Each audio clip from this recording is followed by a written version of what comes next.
What's up guys, you're watching The Sit Show, and if you're new in my channel then don't forget to subscribe and a like. And today our topic is Sony PlayStation 5 error. Here's the error: NP-102944-0. Please install the latest system software update. So I'm just going to share my screen on the left side, and here we are at the screen.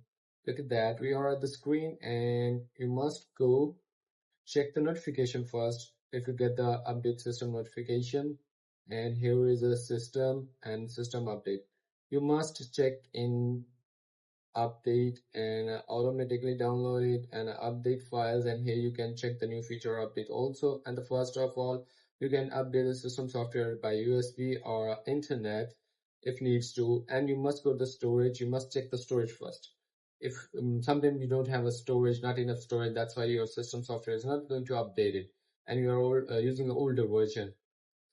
After updating, you get here in the notification and update files, you get in the also notification, download and uploads. So, and the last, you just turn off your PlayStation 4. If is it not working, you just turn off your PlayStation 5 and go to safe mode. They will rebuild database. Simply rebuild the database. After rebuilding database, your corrupted file will be deleted and Sony will work good. So simply that's how you can fix this error. And if you want to ask me a question, then leave a comment in the comment box, and see you soon for the next one, for the next topic. And don't forget to subscribe and a like.